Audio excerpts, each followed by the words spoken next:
Ngayong araw ay sisimulan ko na nga yung plano ko mga kapilingon.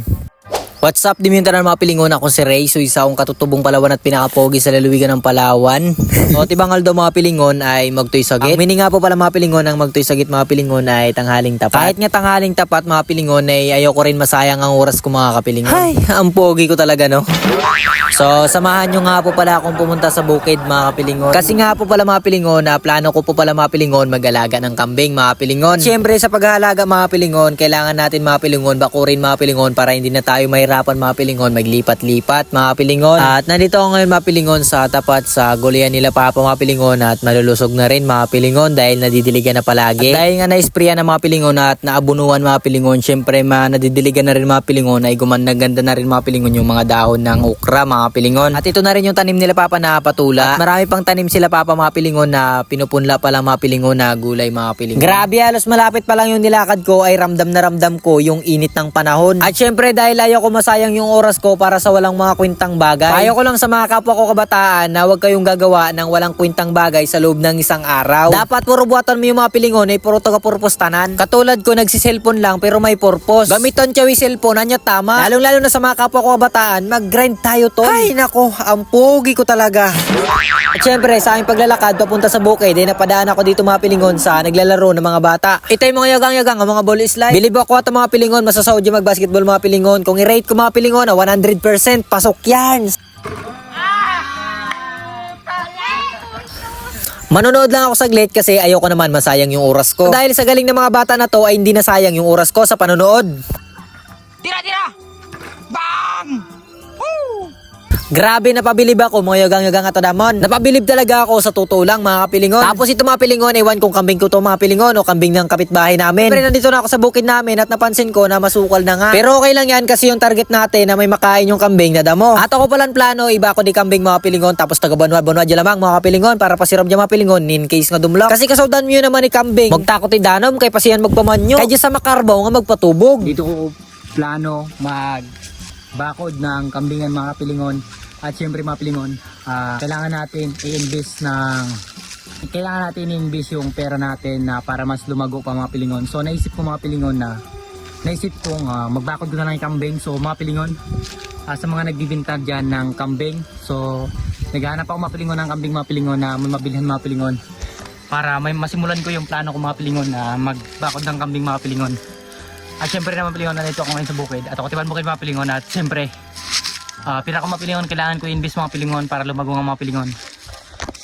At yun mga pilingon, kaysa magastos ko mga pilingon, siyempre simulan natin yung mga plano natin sa buhay mga pilingon, kaysa naman masayang yung oras natin sa walang kwentang bagay mga pilingon. So kailangan natin galingan pa lalo mga pilingon para sa future natin mga pilingon.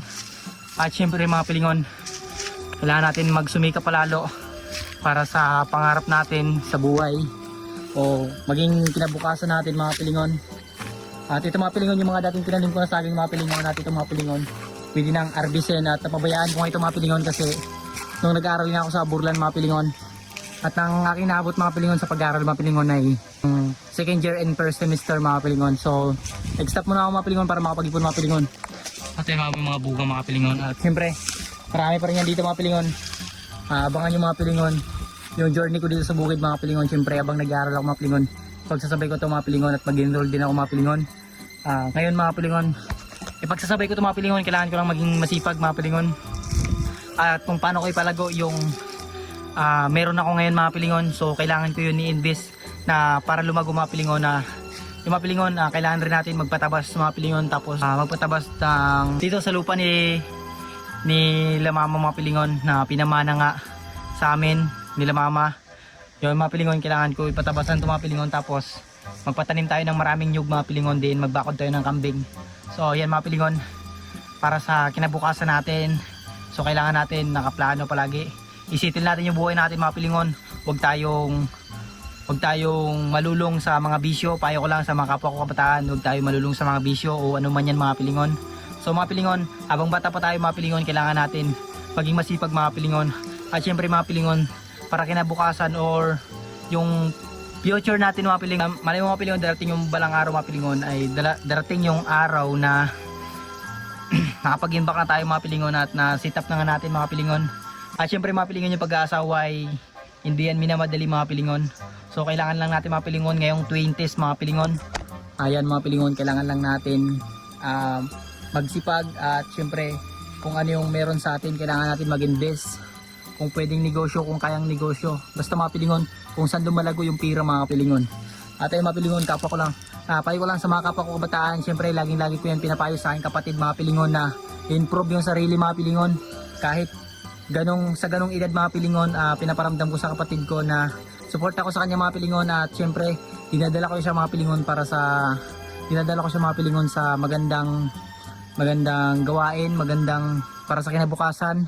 So mga pilingon, di ko siya iniinganyo sa hindi magandang like mga bisyo mga pilingon. So iniwas ko yung kapatid ko sa bisyo mga pilingon syempre, at ayaw niya rin magbisyo syempre. So dinadala ko yung kapatid ko.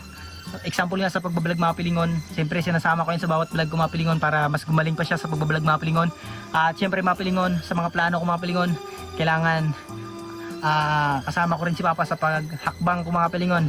Bawat hakbang ko mga pilingon, by step mga pilingon, kailangan kong gabay palagi ng aking magulang syempre mga pilingon.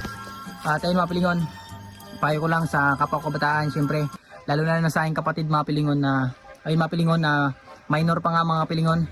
At syempre kailangan niya rin maging mature. So okay, mature mag-isip. So yan mga pilingon, wala man dito yung kapatid ko pero siya yung katuwang ko sa lahat mga pilingon, sa lahat ng mga pilingon, sa lahat ng plano ko. Kasama palagi yung pamilya ko, lalo sa pangarap ko. Kasama ko yung pamilya ko mga pilingon. Sana maging successful ako mga pilingon. At yun mga pilingon, abangan nyo yung mga journey ko dito sa bukid mga pilingon at sa pag-aaral mga pilingon. So ayun lang mga pilingon, peace.